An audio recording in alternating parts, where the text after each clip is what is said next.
انا مش عارفه هي اتاخرت كده ليه بجد.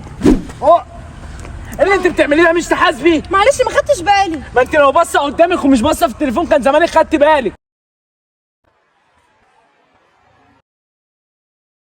بس انت خلاص ما تزعليش، انا اسف. وانا مش قابله اسفك، وانا هوريك انا عامل فيك ايه. زمن ولا الورق كله عندي. يا شيكا سلام يا عم، في ايه يا وش المصايب؟ في واحد شتمني وضربني وهني وقلب كرامه الارض وقال لي هات اللي تجيبيه. هات اللي تجيبيه. طب استنى يا سلمين 5 دقايق والله العظيم، في ورق جاي لي وهاخدك واروح. يا عم حسونه شيك يا باشا، صلحت لي العربيه ولا بوظتها اكتر يا عم؟ عيب عليك يا باشا، على فكره بقى وانا عيل صغير كنت برضه عزيز باكر. طب يلا يا عم الزيك الباكي، مين انت عايز امشي؟ طب بص يا باشا، الميكانيكي اللي انت وديت العربيه دي الاول قال لك كام؟ 10000 جنيه.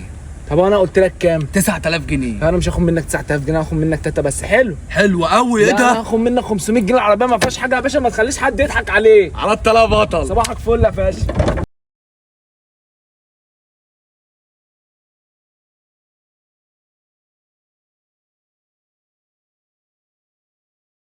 سيبك بقى. على فكره بقى انت فاكر ان انا هسكت لك وهسيبك على اللي انت عملته وتبقى بتحلم. يا ستة وانا مش اتأسفت لك وخلصنا من الموضوع ده؟ بس انا ما قبلتش اصلا. طب انا اسف تاني، استحاك عليا معلش. لا طب اجيب لك ريد بول طيب؟ لا، ده انا هجيب اخويا يمرمطك ويوريك اللي انت عملته فيا. استحاك عليا خلاص، انا اسف.